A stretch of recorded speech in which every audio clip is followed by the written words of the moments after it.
Ladies and gentlemen, it is a great time to be a gearhead. We've got 700 horsepower Hellcats roaming the streets and supercars that are ready to blast into the stratosphere. But those aren't exactly practical, especially when it comes to commuting duty. Luckily, there are plenty of alternatives out there, and we just so happen to have two of them with us today. Meet the Volkswagen Golf R and Ford Focus RS, two of the hottest hot hatches on the market today. Both are based on compact cars, but feature high horsepower turbocharged engines and all-wheel drive.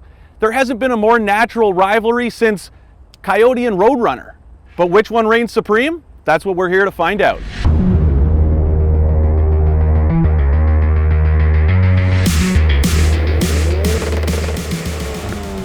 You know, the inside of this Golf R looks an awful lot like any of the more mundane Golf models out on the road. I mean, it's got a little bit of extra bolstering on the seats. The steering wheel's been replaced with a flat bottom unit. There's a 4Motion badge. And this trim that Volkswagen says looks like carbon fiber, but it just looks like Art Deco plastic to me. And that's kind of disappointing. I mean, if I'm spending 40 grand on a hot hatch, I want it to look like one. Instead, this just looks like a commuter car with leather seats. Start driving and you'll quickly realize that this is a wolf in sheep's clothing.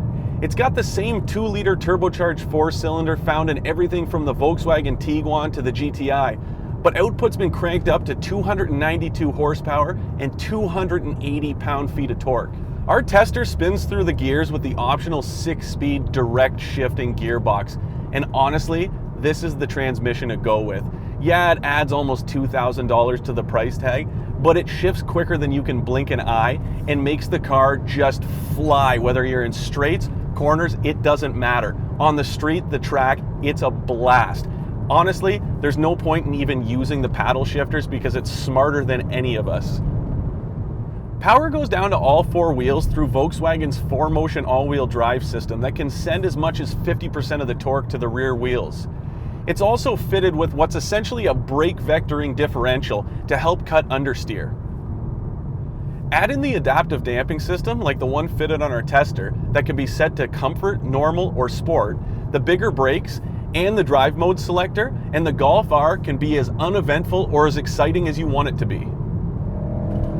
Push it hard and you can definitely feel the added weight of the all-wheel drive system. And the Golf R doesn't feel quite as engaging as a GTI, but it's definitely fast and fun and responds to steering and throttle input without much fuss.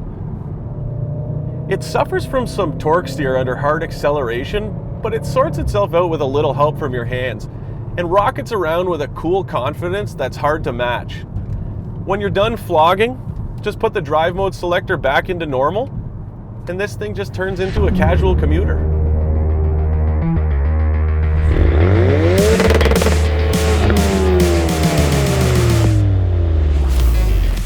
The Focus RS, on the other hand, only knows one way.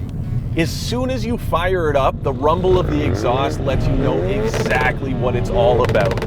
This thing's powered by the same 2.3-liter turbocharged 4-cylinder found in the Mustang EcoBoost, but output's been cranked up to 350 horsepower and a whopping 350 pound-feet of torque.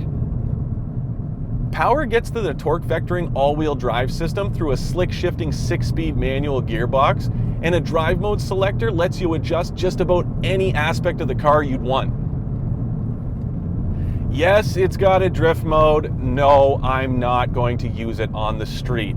However, sport and track do ratchet the whole thing up a few notches and make it a blast to drive.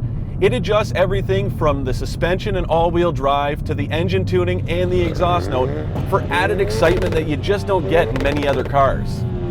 The adjustable suspension only has 2 settings, stiff and stiffer. You'll definitely appreciate the feedback, but you'll be left searching for comfort. None of that matters though when you put your foot into it, with the RS feeling aggressive and agile and ready to power into the next corner. The RS also feels faster than it is, which is still plenty fast. An impressive feat considering it tips the scales at more than 3,500 pounds. It doesn't feel any faster than the Golf R though, despite the extra power.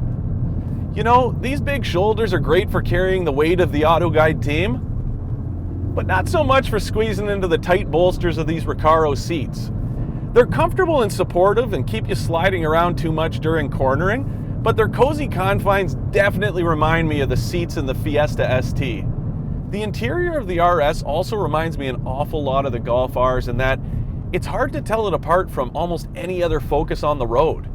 I can't help but wonder what some body color trim would add to the interior experience.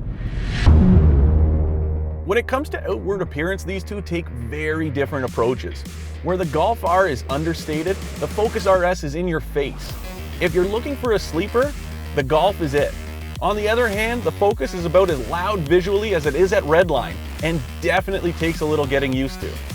So which would I choose? I'm torn. The practical side of me says take the Golf R for its low-key looks, more comfortable suspension, and commuter-friendly automatic. But it just doesn't have the character or the raucous exhaust note of the Focus RS. Regardless though, both have set a new benchmark for what a hot hatch should be.